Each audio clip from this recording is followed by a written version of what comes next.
Welcome to Ministry Moment for this week. Cindy and Peter here in the youth room, and we're going to talk about one of our lessons. So, the lesson that you will hear in church has to do with the Ten Commandments. And when I hear the story about what's happening in the Ten Commandments, that the people that have been led are doing all kinds of crazy stuff. Perhaps not good stuff. Perhaps not good stuff. And what it sort of reminded me of is the first day of school. And that as a teacher, you walk in and there's all kinds of stuff going on in your room.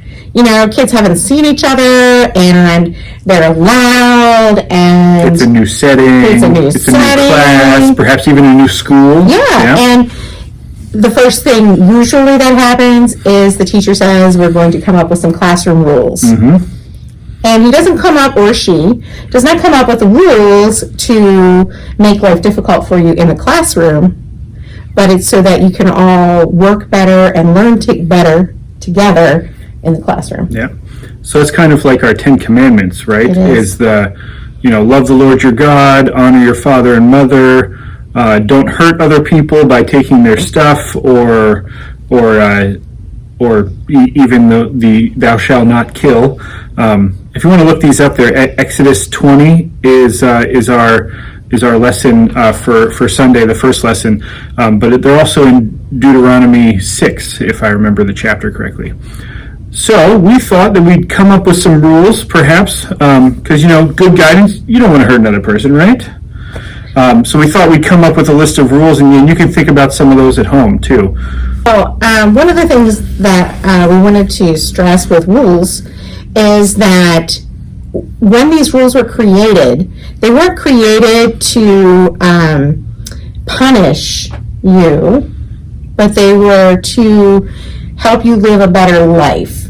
And especially in our families, we have some rules in our family that are really to help us live a better life as a family. And then, as families and kids grow up, they have to apply those rules to other situations in real life. Yep. So, like, one that it came from a classroom idea is not to run with scissors. Because that has its own natural consequences. Yes, it does. Or it could. It could. Same with don't run at the pool. You don't know what surface is going to be slippery or not.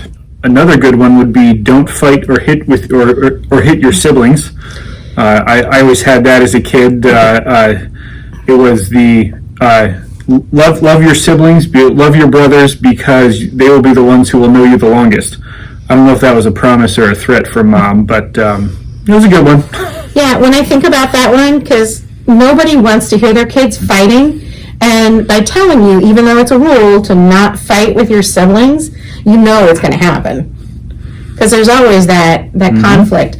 But I think one of the things that it teaches us, even both you and I have siblings, is that what we learned with our siblings when we fight, it's really hard then to transfer that to the real world. When you are in a conflict with another person, you have to think about that kindness that maybe you weren't willing to give to your brother or sister, but that is what helps you to grow and learn that lesson a little better when you're... Yep.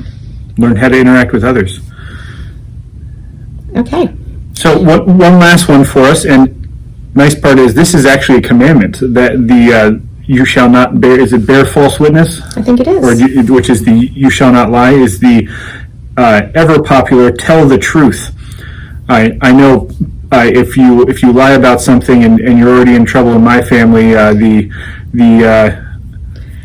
the consequence will be a little bit longer, perhaps, if you lie. Yes, no matter what you do, it's important to tell the truth. Lying just makes things worse. So thanks for joining us for this ministry moment. We hope that you have thought of some rules at home, and we'll see you next time. Bye.